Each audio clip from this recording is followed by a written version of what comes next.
Welcome to the Redvee TV preview show, supported by A-Star Recruitment for the 2020 season, as we look ahead to the round 19 fixture against the Wigan Warriors this Friday evening. Glad to say I'm joined by Peter up in sunny Scotland. It's Derby week. Only one of those words was correct there. The word was Scotland. That's the only one that was correct in that intro. It is Derby week, and it doesn't feel like Derby week. And do you know what? No. I only actually realised we were actually playing at the Totally Wicked Stadium this week when I drove past the stadium earlier, and it was lit up. Yeah. There you go.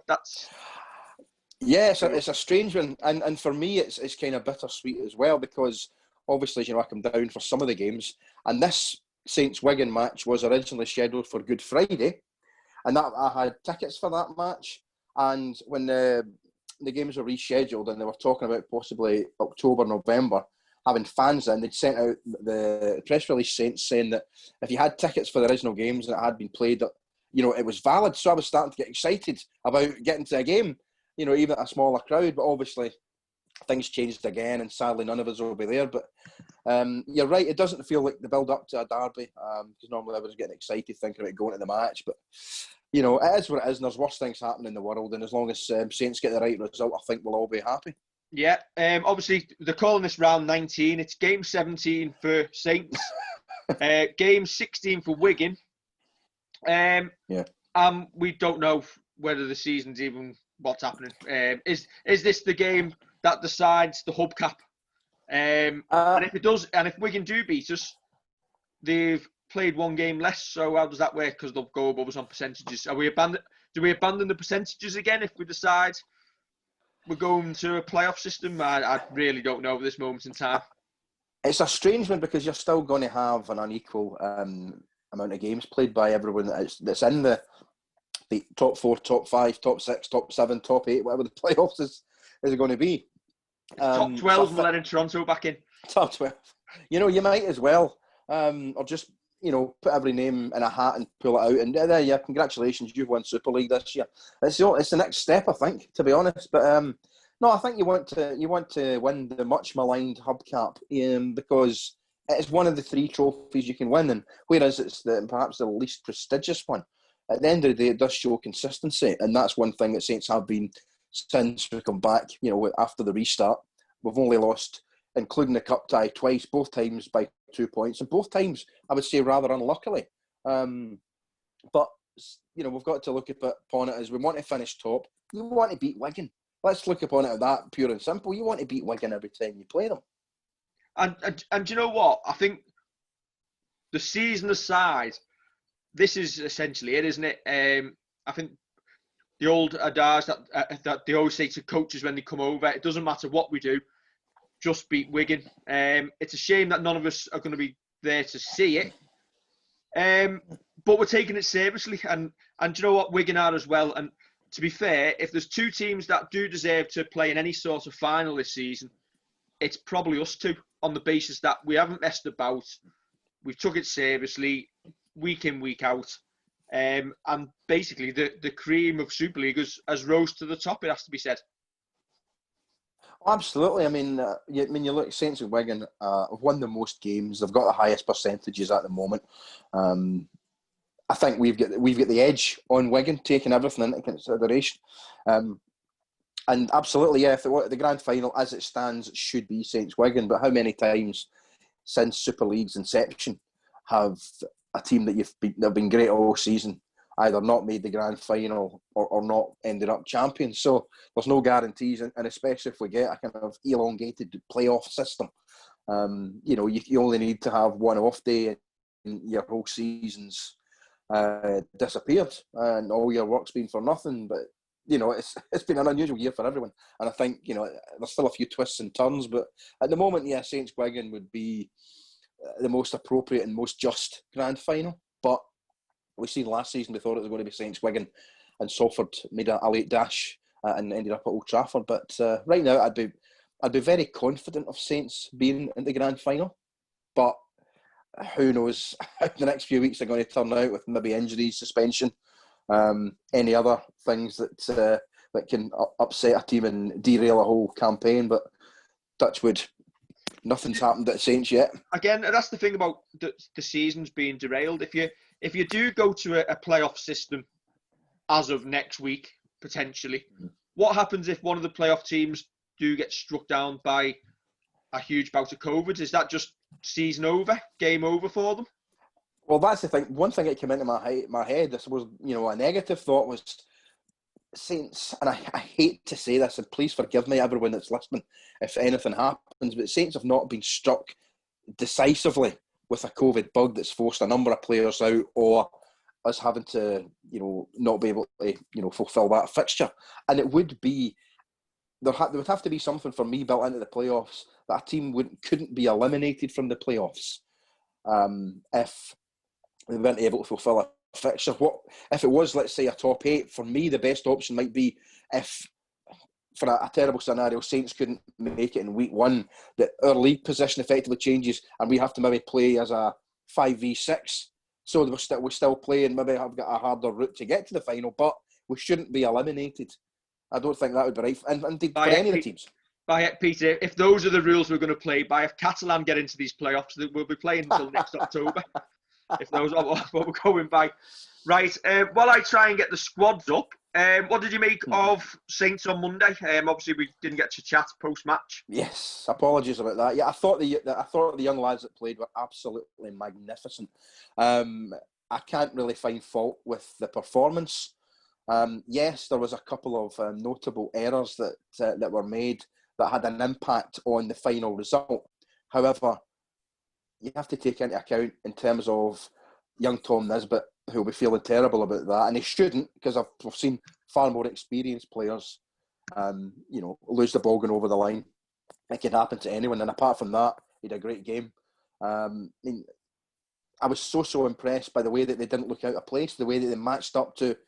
Salford are a big physical side with lots of experience, and even when Big Al and Jammer were off the field, there wasn't an obvious drop-off. Yes, Salford's 2 tries came at the end of each half, but it didn't come across that all the Saints were tiring and we were dropping off tackles and we were giving away countless penalties. There was none of that.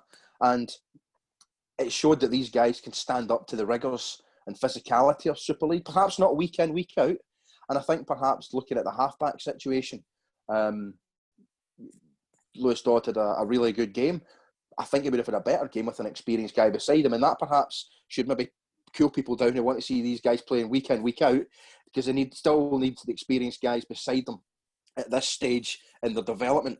But I've got nothing but praise for them, and I think I've never felt so gutted after a game this season, because they deserved that victory. But perhaps, I think it was even Phil Clark that said in Sky, he said something sensible, they might actually benefit more from the defeat, because they see the harsh lessons that the tiniest little mistake and you'll get punished. But it'll stand them in real good stead, and it shows we've got a great depth and a great bunch of young players. So full credit to Derek Traynor and all the coaches in the academy, because there's some cracking kids coming through there. And I think that is for me. I think the thing I took from it, thinking about it post-match, obviously next season, we're potentially Dom Peru may be going. Jack Ashworth, Matty Costello are also leaving the club. But we've got these young lads now ready to step up to fill that squad depth. Yeah. And essentially, the likes of Jack Ashworth and Matty Costello are potentially not going to be seen as first-team regulars in the future. It is time probably for them to be moved on, to be able to, for their own benefit, to be able to play week in, week out. And we need to be able to get the likes of Josh Eves into the squad, Josh Sim, more regular, Lewis Dodd. And they'll get their opportunities now with the places in the squad becoming available for them. Absolutely. I think there comes a time where if the next tranche is ready to step up, then there needs to be bodies move out to make way. And as you say, Jack Ashworth, he's been on the scene for a few years. He's had some injury problems, and he's a good physical big laddie. He'll put in a good shift. But I think perhaps. Sorry, there you go. Obviously, with the salary cap as well, you can't afford to have 25 bona fide first teamers. You've got to have them young lads who are on the periphery ready to come into the squad. Definitely. I think obviously now, given the current situation, I think budgets will be even tighter, so there'll be more reliance and more opportunities for young players. But as you say, taking Jack Ashworth, Matty Costello, I think, as you say, for their career development, they now need to be playing as close to week in as week out as they can. And as you say, you look at the likes of like Jake Wingfield that come in, big laddie, no fear, just took the ball in, tackled hard, the same way Matty Foster.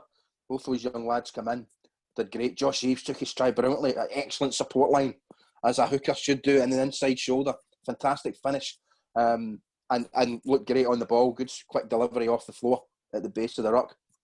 Excellent. Now, the squad is on the screen. Technology is working for a change.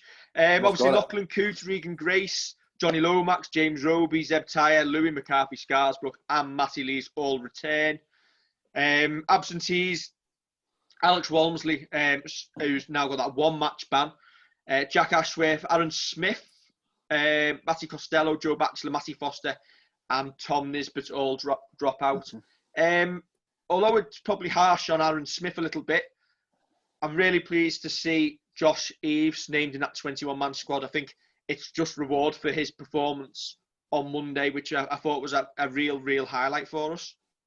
Yeah, it was excellent. Well, I think Aaron Smith has picked up a knock. I'm sure Christian both mentioned both he and Joe Batchelor, who I thought went well too. They both picked up knocks. Otherwise, I think you might have seen Aaron backing up there. I mean, Josh Eaves, very impressed, as I alluded to a moment or two ago. I just wonder, looking at the squad, looking at the fact that Big Al was missing, and that Christian mentioned that for the other forwards to try and step up, I can't help wondering whether we might look to have 4 big forwards on the bench rather than Josh Eaves there, and we might ask Bentley or Knowles to spell Roby, because we're missing Big Al, have that extra physical presence on the bench. I might be wrong. It's just I thought that he might go down that route, given the importance of the match and given the likely weather conditions as well. And I think as a club, we really want to secure. I know we call it the hubcap in jest, but at the end of the day, we can win 2 trophies this season now. This is one of them. If we win Friday, that's essentially that one boxed off. And it's essentially a winner takes all if the season does end, and obviously the financial reward that comes with it. So we're going to go as strong as possible. I think you may be right if Josh Eaves does miss out. Who else? Joseph Paolo, Jake Wingfield, maybe Lewis Dodd not to miss out. Obviously 2 games in 5 days would probably be a lot. Yeah, I think that the other interesting selection will be at centre, inside Regan Grace, whether you go for Jack Wellsby or Josh Sim. I just wonder, with Josh Sim playing last Friday and also Monday, whether Jack will get the nod at left centre on this occasion. And I think potentially you might see either Wingfield or Paulo maybe on the bench, along with I think Jammer might be on the bench. I wouldn't like to be the guy that tells him he starts on the bench, but I think, having played on Monday, I think he might come off the bench, for impact late in the game. I'd be looking to start Louis and Matty Lees as your starting props for running hard and just sheer enthusiasm, just to try and knock Wigan back, because they'll be thinking they're missing Big Al. We're going to get stuck in and set the tone earlier on, and I think those 2 would be the perfect ones to start, just to run at them hard and say, no, I don't think so, this is going to be our night. And then having Kyle Amor and Jammer off the bench, bit of experience later on in the halves. But and obviously Big Dom as well, who's been running hard, to come off later as well. So I'd be tempted to go down that route, to be honest, but who knows? Yeah, I'm not sure what the weather's been like up your way this week, but it's been raining. Scotland, have a guess. It's been raining cats and dogs here all week. Yes. I don't think it's stopped for a minute, so it's not going to be an evening for expansive rugby, I wouldn't have thought. I think you could probably aquaplane from the halfway line. So you may be right. Maybe go Bulkhead on the bench. If I pull up the Wigan squad, they've gone obviously strong as well, because obviously they smell blood at the top of that table. You only have to look at their squad. There's only from 1 to 17 squad number wise, they're only missing the number 13, which shows you it's essentially their first choice squad there. Absolutely, and as you say, they'll be throwing all their eggs into this basket tomorrow night, because they will, as you say, they'll smell blood. They'll look at the chance of getting top of the table and getting one over on us, as quite rightly they'd want to do. I think looking at their players, you look at Lulawai, Hastings, French, even to a lesser extent Hardacre when it comes to the kicking game. I think their kicking game that'll be one of their biggest threats tomorrow night. And I think our kicking game, as I said, given the weather, is going to have to at least match theirs, because they will look to try and pin us back in. And one of the, not criticisms, but perhaps weaker elements of our game at times has been, our kicking on the last. And I think we'll have to try and vary it tomorrow night. Certainly, maybe a few grubbers to try and get some knock-ons, try and cause them to make mistakes, close to their own line. It's their first choice, but I hate to say this. How many of that Wigan team would you take? Yeah, well, there's the crux of it. I look at their pack, and we've had Saints Wigan games over the years. You know this yourself. You've been at most of them, probably, if not all, where their pack have totally lain our pack, and they've won the game purely in their front six. And even allowing for Big Al not playing, I'd still take our pack over theirs every day of the week. You look at the likes of like Bevan French has had an impact, but then again, other games he's been totally anonymous, and you don't know what Bevan French is going to turn up. But on his day, he could be the game breaker. Obviously, Jackson Hastings again. He's a really, really good half, and he's a running half. He takes the ball close to the line, and it could be a real danger. But I think, as you say quite rightly, tomorrow night there's going to be, as Steve might say, up the jumper, and there's not going to be a lot of expansive rugby. And I think it's going to be who makes the least errors and whose kicking game is better. And that is where I think we have to be absolutely bob on. Kicking game more than anything else, because I fancy us up front. The only thing I'm really shocked about in that squad from Wigan is that they haven't dug Sean O'Loughlin up. He's apparently out for a hamstring strain, but he usually comes off the deck to play against us, doesn't he? Yeah, it's like the rising of the dead. Every time there's a big game around, Sean O'Loughlin just gets, as I say, raised out the ground, smelling salts, slap in the face, cherry and white jersey on, off you go. But I think they've got, even Wigan have possibly got to the stage now where they think, look, we're putting this guy in, and as great a player and as good a leader as he's been, he just can't do it consistently, and injuries have really hurt him. And it's one of those things. Time catches up with everyone. Obviously, Jammer this week announced his retirement, and I think that's going to be a huge motivating factor for him and for the rest of the squad, that we get him another winner's ring. Because someone mentioned it, a Saints fan mentioned it on Twitter earlier today. How's this guy only got one Super League winner's ring? When you consider he played in so many finals for us and had such a stellar career.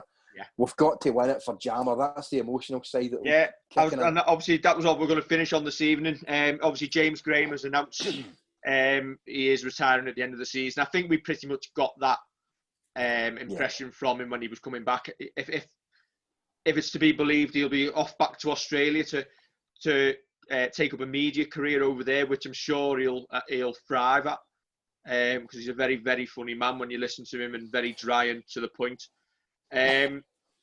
So hopefully we can finish off the season well for him. It's just a shame that none of us have been able to get into the stadium to actually watch him again. I think that's a huge regret for us and for Jammer himself. I'm sure he mentioned that he would have loved to play in front of the Saints fans even one last time. But what a career he's had. I'm actually disappointed. I'd love to have seen him staying at Saints in a coaching capacity, because there's been other players, in fact commentators have mentioned it in the games, that Jammer's in the touchline shouting instructions. And can you imagine, as a young Saints forward coming through the academy, even guys like Matty Lees at the moment, these young guys that played on Monday night and the next level below that, coming in every day and being given coaching and fantastic tips and skills from James Graham. I mean, that's invaluable. But I understand, do you want to hang around the northwest of England, or do you want to live in Australia where it's sunny every day? It's a tough call, but I think I might join him, to be honest. I was going to say, I've been groaning this week. I struggle with this weather, and I tell you what, if I can retire into the sun, I think that's what I'll be doing, because I do not cope with this winter weather. Coming back from 10 years in Australia, and I'm sure he's struggling. Yeah. But you're right. I think it was before the Salford game on Monday. Apparently, he gathered all of the young players round and basically read the Riot Act of how they're going to approach the game. And a lot of them young lads will have had their earliest rugby league memories at the age of like 4 and 5 of watching James Graham in that Saints side of 2006, for example.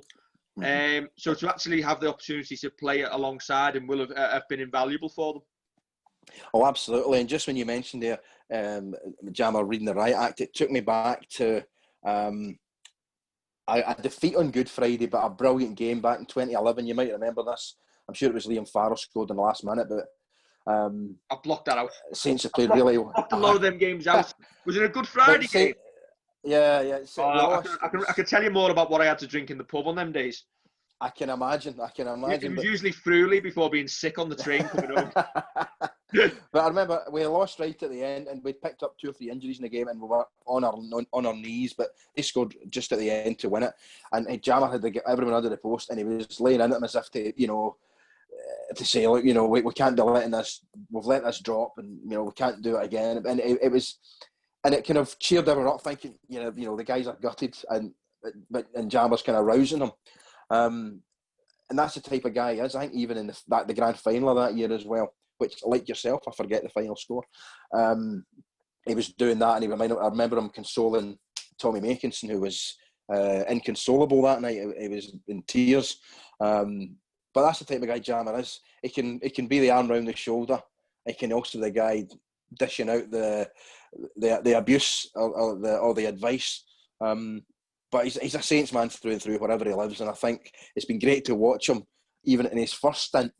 When, bear in mind, as a young guy, he broke into that 2006 team, and he was keeping guys out the team that were still top players at that time. Vinnie Anderson, Nick Fozzard, I mean, proper battle-hardened veterans that would run over the top of their granny to get the ball, and Jammer was in there ahead of them on merit. And that says it all. And we've got to go out. We've got to give him his last victory at home against Wigan. And we've got to give him a grand final winners ring, 100%. Right then, Peter. Tomorrow night then, your predictions. I knew this was coming. The weather will dictate how the game goes. In that case, then not well. No. That used to be the case, but probably ironically the way that we're playing now, if we cut down the errors, and I think we're likely to make less errors than Wigan. I think I'm going to go Saints by 8, but it won't be a thrilling match. But if we win by 8 or any margin, who will care? None of us. Saints by 60. Oh no, it's not 62. Saints by. It'll come in one day. I will go Saints by 14. I think. I hope. I'll take that. I hope you're right, because the last 10 minutes will be a lot less stressful. So yeah, I'll take that in a heartbeat. Right then, thank you very much for joining us. We will. My pleasure. For the instant fan reaction, hopefully following a Saints victory on Friday evening. Peter, take care. Thank you for joining us. You too. All the best. I feel blessed at this moment in time, as if somebody's looking down on me. Who could that possibly be? Instilling their wisdom. I've silenced him. Right. All right. Cheers. Catch you soon. Good night. Cheers.